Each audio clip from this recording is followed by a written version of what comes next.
Brodes Media.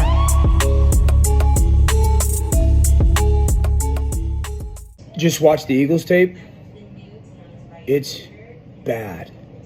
When it comes to defensively, like watching a team tackle, watching a team play with elite effort, watching a team run to the football, it's bad. All Tampa did to start the game was throw perimeter screens. Baker just goes right down the field. Perimeter screen, perimeter screen, perimeter screen. 10 yards, 12 yards, 10 yards. It is bad watching that tape. And then offensively, the bright spot is Saquon, but you talk about moving and playing and operating in slow motion. Oh, dude, there's something there. There's something, because when you watch that tape and you just watch a group play for a coach, for themselves, something, it's that is a tape that you're going to watch as a group, because it is bad. All right, that's where we begin today's show. Unreal, isn't it? Something that I saw coming a mile away, and I'm not proud of it. It's a shame. This is going to go down in history as arguably one of the dumbest decisions made by Jeffrey Lurie and Howie Roseman to keep Nick Sirianni for the 2024 season. Look, we're going to continue to discuss what happened in this game against the Tampa Bay Buccaneers. Before we do, though, hello, welcome on in if you are new to the channel. We discuss Philly sports here every day, so make sure you join the community and you hit the like button and you hit the thumbs up button, and that's the same button. You hit the subscribe button. Thank you so much. And also, you could take me on the road with you by going to your favorite podcasting platform and searching Sports Talk with Brodes. And if you leave a 5-star rating and a review, that will help out the algorithms so much. Thank you all. You're the greatest in the world. I love you and enjoy the show. What's going on, everybody? Welcome on in to Sports Talk with Brodes. This is the day after pod. We are sitting down here in the studios Monday night, trying to digest the mess that is Philadelphia Eagles football. It does suck that finally football is back and nothing is better than sports in the fall, and it's already ruined. And not for 1 second am I going to be blinded by a 2-2 record. Nick Sirianni himself said it. When you turn the rock over as much as you are, and when you lose the turnover battle as much as you do, you have no business being 2-2. It's the truth. They're not a good football team. They were getting out-yarded 254-0. They missed 15 tackles. Was it 16? Was it 17? They missed a ton of tackles. There's real problems here. There's a reason why I acted the way that I did heading into this 2024 campaign. It wasn't because I wanted to do it. Quite frankly, I was getting annoyed just as much as I'm sure you were with hearing me. And I get it. The delivery sometimes can be a little odd. But I want you to open up your ears and really listen to what I say sometimes logically and remove the goofiness. The Eagles had a Nick Sirianni problem, and they decided to stay with him. And now they're paying for it. It's week 4, and I have a list of monster problems that just happened after this one particular game. This is the week 4 edition, and this list is long enough that it should be for an entire season's worth of struggles with a locker room. Brandon Graham, according to Jeff Kerr of CBS Sports, held a team meeting after the game.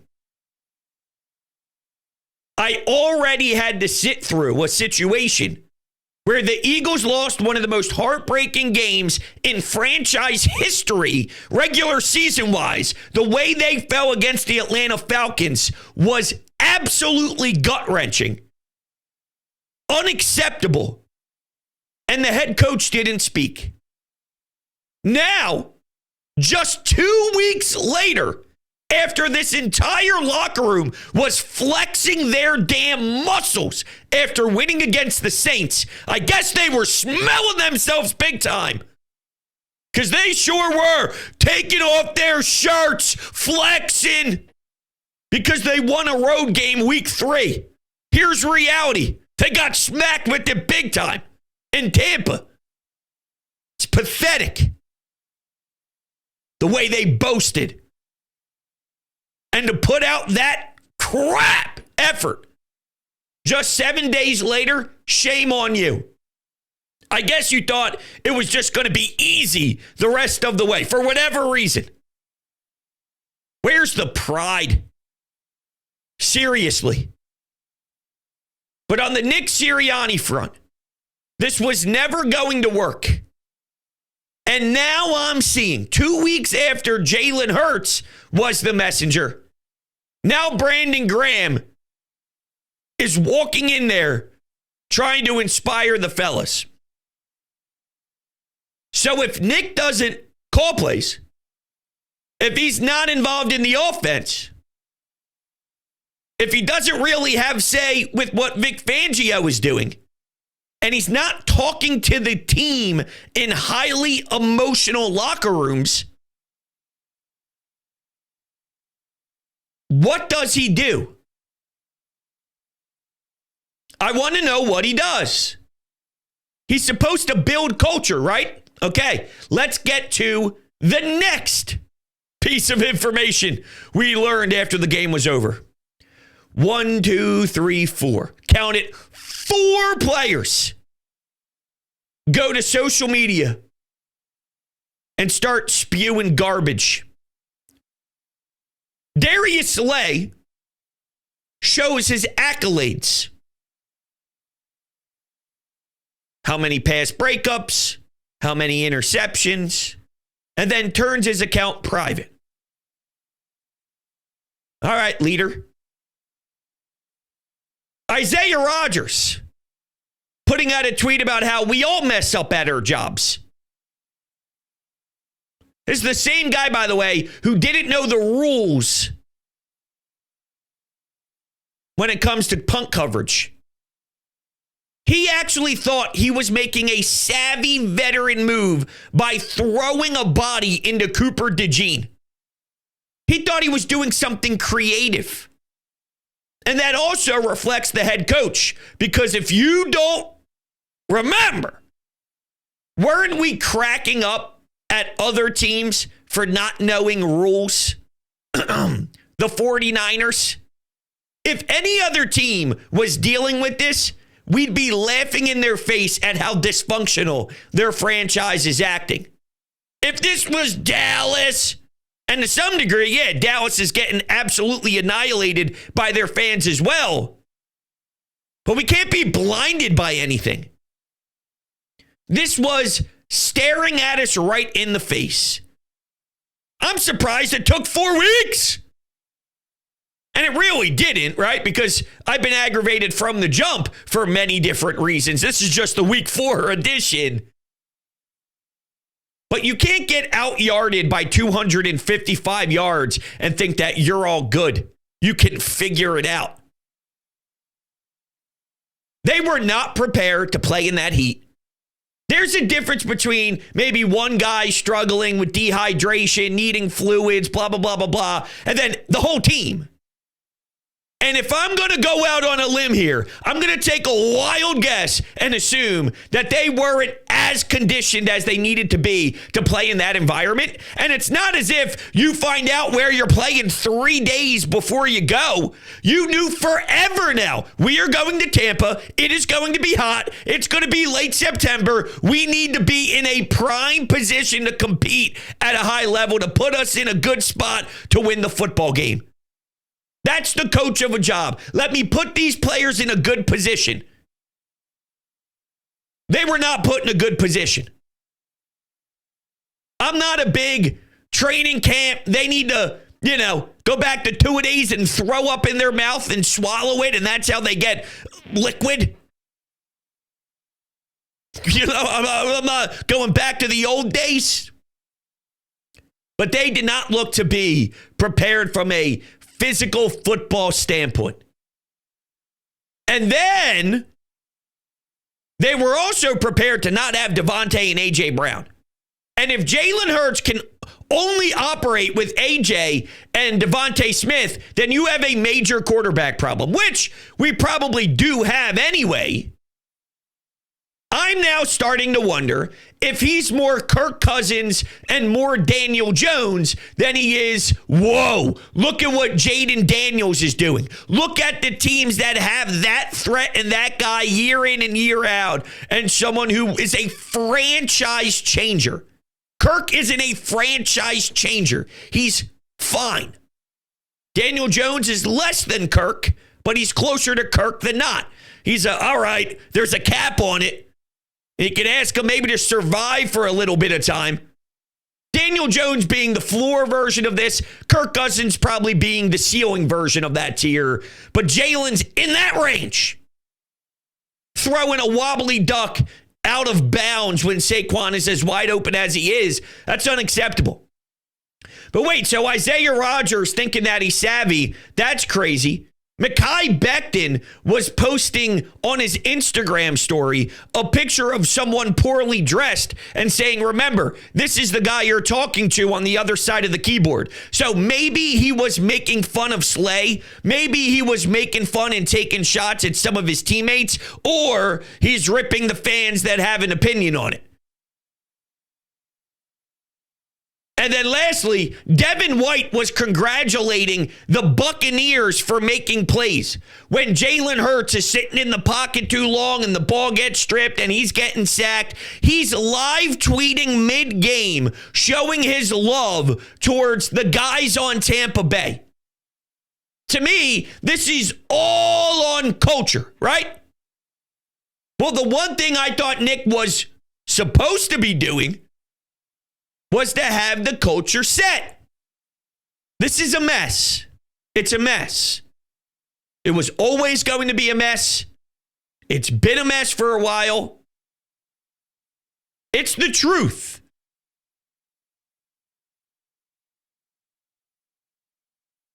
I was listening to Dave Zangaro a little bit, break down what he saw. And he was in the tunnel after the game wrapped up and said that Jeffrey Lurie looked exactly the same way he did when they lost in that playoff game. And let me say this real quick. Todd Bowles is a good defensive mind. He is a very good defensive mind in the NFL. He really, really is. He's not the greatest ever. You know what I'm saying? You shouldn't be getting pantsed as badly as you are every time you face them. Tampa Bay does lose. Tampa Bay under Baker Mayfield and Todd Bowles is like, in my eyes, that scrappy 9-8 playoff team year in and year out. That can win one playoff game, but that's about it. They're scrappy. They're annoying to play against. It's almost John Tortorella-ish, if you want to spin it into hockey terms with the Flyers. Here comes this work ethic. They're going to overwhelm you with, just being annoying to play against. That's Tampa Bay. Unless it's only that way against us, because they're really not even that good. It just feels that way. My point is, you can't find answers to beat the scrappy dude. Come on, man. It's embarrassing. But if Lurie's having the same look on his face of uneasy, and we knew the last time he had that face, he was pondering if Nick had to be let go or not, is that already spinning in his head? Now, there's two ways to look at this. The history of Jeffrey Lurie, which indicates that you're probably not letting go of somebody 4 weeks in the year, especially when their record's 2-2, even though it's a fake 2-2. Or there's something else here. And the something else is going out on a limb I don't believe it's possible, and I don't think it's going to happen. It would be so shocking and so stunning that maybe it gets everyone's head out of their ass. You could also look at it, though, as desperation, knee-jerk reaction. You're starting to become ownership and management that moves quickly and reacts in ways that Jerry Jones would react, right? Oh, I don't like it, let's move. I don't like it, let's move. When the DNA of Jeffrey Lurie is normally subtle, or at least more decisive, or more, I thought about it, I sat there, I really did let it settle, and I looked at it through logic after I removed the emotions. That's what Jeffrey Lurie's always been. So if you were to pull the hook, could it actually smack everyone in the face like, holy hell, what did he just do? And that's the massive wake-up call in a sport that I feel isn't baseball. Baseball, you could change the manager, and that impact of reacting to the personalities is easier than something so significant like football. Football, from training camp, there's a message that is installed through everyone. Forget the X's and O's, but the buy-in, the belief, the practices, going to war with one another through training camp, and the grind and the cohesion. It's different than baseball and managing personalities. So I don't even know if you can really make it work on the fly here, or if you just have to, unfortunately, take this one on the chin and refresh in the offseason, even though people with brains could have seen this coming a mile away. I think that's the most upsetting part about it is this was pretty clear and obvious. And it's a shame that such smart people like Howie and Lurie didn't do the uncomfortable thing to do. They were worried about public perception in my eyes because of the way things ended with Doug and how quickly he was let go after the Super Bowl. They didn't want to do that again with Nick Sirianni because it sets a bad precedent. I was listening to Ray Didinger, and one of the things he brought up is he's never seen, since covering the game, a team strip an entire staff and gut it as aggressively as the Eagles did, but the main guy stays. Doesn't make sense. And you're right, it doesn't make sense. Ray Didinger's also looking at Nick with his number one set of eyes to blame, or his eyes when you're looking at what to blame through the lenses of Ray Didinger, Nick Sirianni, and then there's real reasons to be concerned about Jalen. And you're not going to win much when that's the case. Jahan Dotson, he's been a non-factor, right? There's got to be something going on here because he's still a 500, 600-yard type of guy. He's playing as if he's J.J. Arcega-Whiteside. Why? Is Jalen not getting him the ball? Are there scheme reasons why he's not getting the ball? They're going 3 and out consistently to start games, but they're not running it with Saquon Barkley. So who are we trying to target? Goddard had a miss. It's taken forever to get Saquon the ball when they do finally, get the game rolling a little bit. It's the second quarter. Oh, now we should give it to Saquon. Well, what are we doing? Then I have to hear from the coach and the quarterback about identity. And they still don't know what their identity is. You should be learning what your identity is going to be when you start things off in camp. This is the team we're going to be. This is the idea of the team we're going to be. So if you're failing, right, you can at least go back and say, this is what we are supposed to. For example, the Phillies. The Phillies lineup was built a certain way. If they fail, I think it's easy to sort of look at what probably went wrong because you're supposed to be X, Y, and Z. What are the Eagles supposed to be? I don't even think that they have structure where they're supposed to be this, but they're failing. They don't even know what this is. Whatever this is, they're supposed to be this. They don't even know what the foundation is. That they're not. Are you following? That's wild. That's wild. And remember, it's easy to have smiles on your faces and to be riding in a golf cart where the Eagles social media team could put out a video and post it on social when it's training camp.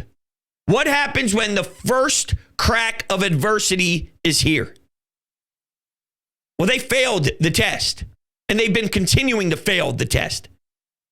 They're 3-8 in their last 11 under Nick, and he's getting rightfully roasted all across the board, as he should, nationally, locally.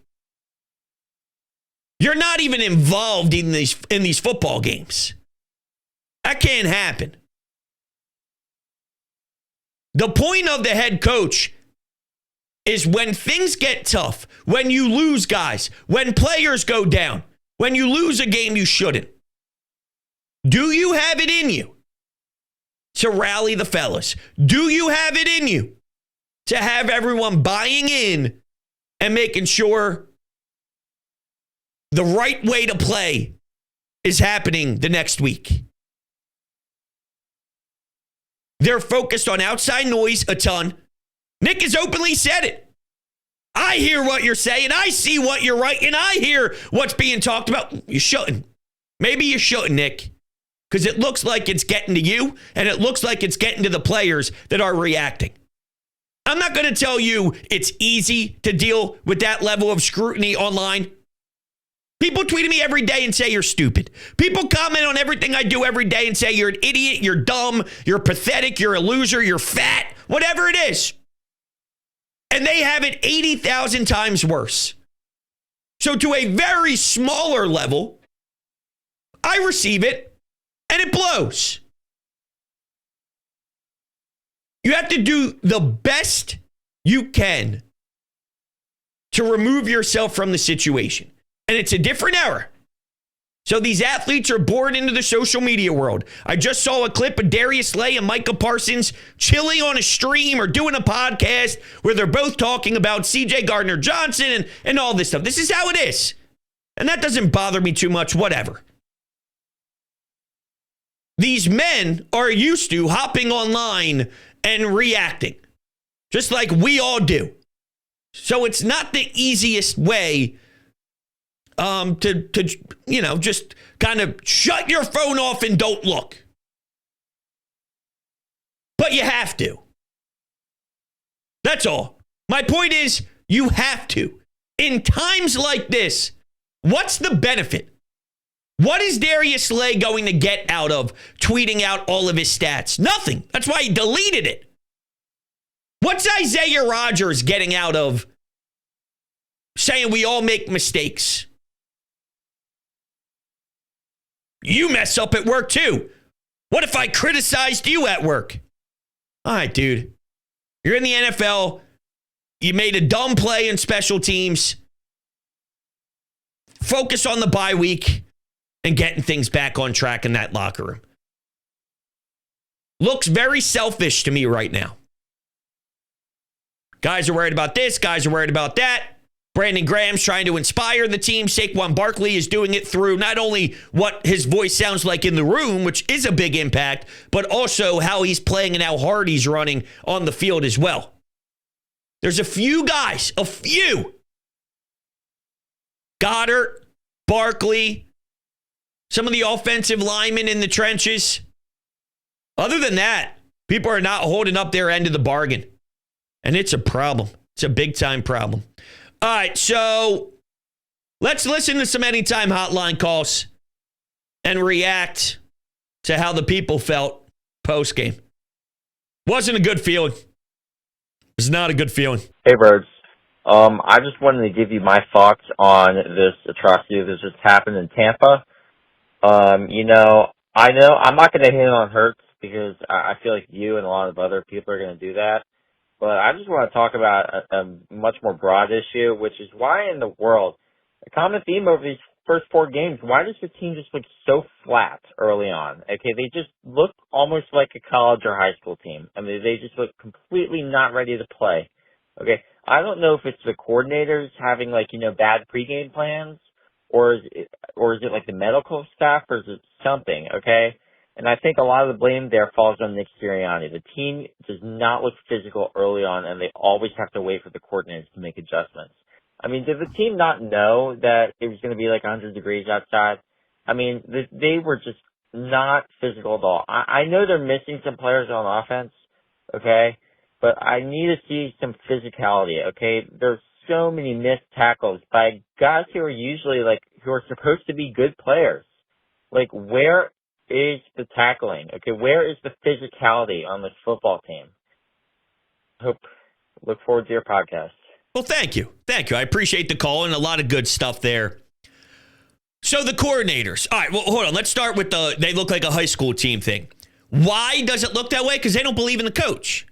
Because whatever the coach is saying isn't hitting home. Because when he tries to inspire the group, it doesn't get absorbed because they all know that he's not it. So that's number one. Number two, what's going on with these coordinators and the planning and why does it take forever for them to figure it out and then have to adjust and all that stuff, right? Vic Fangio, I didn't rip him as much post-game as I did the personnel. Vic Fangio had more of a part in it than I reacted to last night when I was hot and heavy and losing my mind. This offensive line isn't very good for Tampa Bay. Baker Mayfield was getting smoked the week before. Smoked. He's been getting crushed for a couple of weeks. Well, how do you negate that problem? Offensively speaking, you get the ball out quick. You have easy routes. You attack matchups where you deem is winnable. And they did, and they did, and they did, and they did, and they did, and they did, and they did. I don't mind the scheme of Vic Fangio as much as others do, but it needs to match what you got. Darius Slay's not a playmaker anymore. It's not big play Slay. Big play Slay would get interceptions and flip the field. CJ Gardner-Johnson is a traffic cone right now, and he's getting worked. He's supposed to flip the field and grab interceptions, yet he's too worried talking smack. It's unacceptable. But Vic needs to do a better job at forcing Baker Mayfield to some degree to have to work a little bit harder. It's Baker Mayfield. He's not that good. He's okay. That's what he is. He's okay.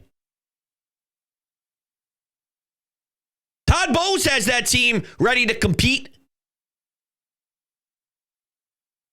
Maybe there's a lot of guys in the room that aren't big fans of Jalen, too, where his message is no longer hitting the way maybe it once did. I'm starting to wonder, like, the dude who holds the ball forever and sits in the pocket tries to play hero ball. We get it. Rents due every day. Shut up with the rents due every day. I'm playing a role with someone in the locker room. Do people feel that way now? They're starting to not believe in him either, just like we as a fan base aren't. I have to ask every question now. And let me also set the record straight here. It's not that Kirk Cousins can't survive in this league. He clearly can, if that's what Jalen Hurts is. That doesn't work here, though. Right? Maybe that could work in a Jacksonville. Maybe that could work in a Tennessee, Ryan Tannehill. Maybe it could work in Miami. Maybe it could work in some of these other towns. It wouldn't work here, though. You need better than that. Now, I brought up the word matchups. Why am I watching Nolan Smith on Godwin? Why am I watching CJ Gardner-Johnson get matched up on Mike Evans and then with essentially one hand get shoved back 5 feet and there should absolutely be no flag, CJ? So stop barking. How about you battle? How about you own up to it being Mike Evans and try and actually fight and compete? How about that? Instead of putting both of your shoulders up, shrugging, and looking for an escape. Win the one-on-one. Or at least, once again, make them work for it. Instead of it being so easy to complete. Where were the favorable matchups executed nonstop on the Eagles front? Because I didn't see it like that. And once again, if Jalen Hurts can't operate without A.J. Brown and Devontae Smith, he's not good enough. Saquon and Goddard are really good players. Really good players. And Jahan Dotson is a 500, 600-yard guy. As a guy who's very capable of having a few receptions. I'm asking for 35 to 40 yards type of thing. Know what I'm saying? Not asking for 109 out of them. But I'm asking for a role in the offense.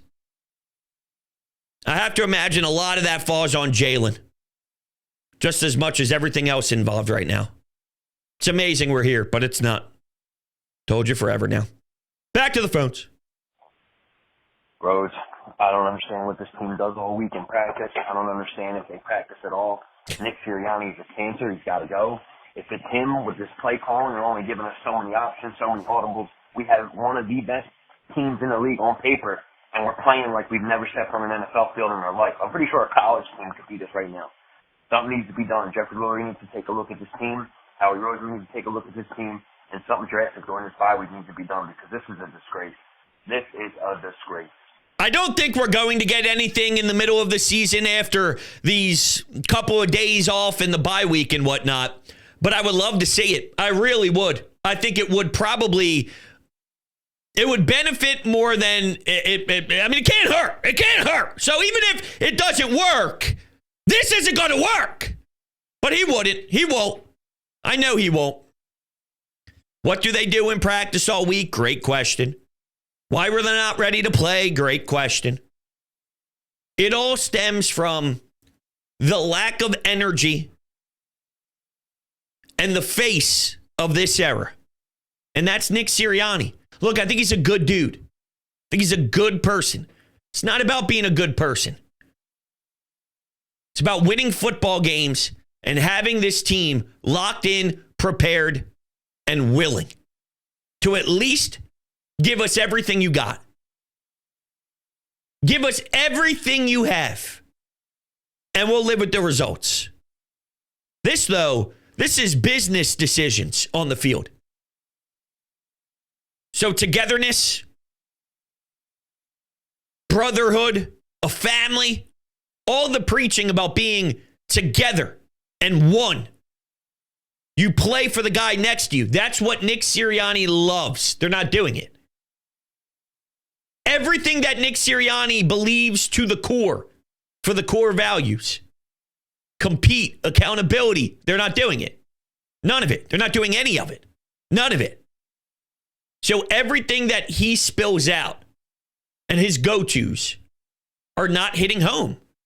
It's not reflecting on the field. Well, there's a disconnect. It's so sad. It really is. All right, we'll take one more. I better not hear anyone say that this is solely on Nick Sirianni. Jalen Hurts, I want you benched. I'm done with you, dude. I really am. You're worse than Carson Wentz. I can tell you right now, we could go sign Carson Wentz. I guarantee you he would take us at least to the playoffs. I don't know if that's happening. Vic Fangio, you suck. Nick, I can't put the whole blame on you, but you know what? You suck. And then players. Conditioning? You ever heard of it? You know you're going down to Tampa. I don't know, man. This team sucks. And I knew it. Everybody, 13 wins. No. I said 9-8. And guess what they are? This is what they are. Oh. And I was right. Nolan Smith is a bust. And so is Jalen Carter.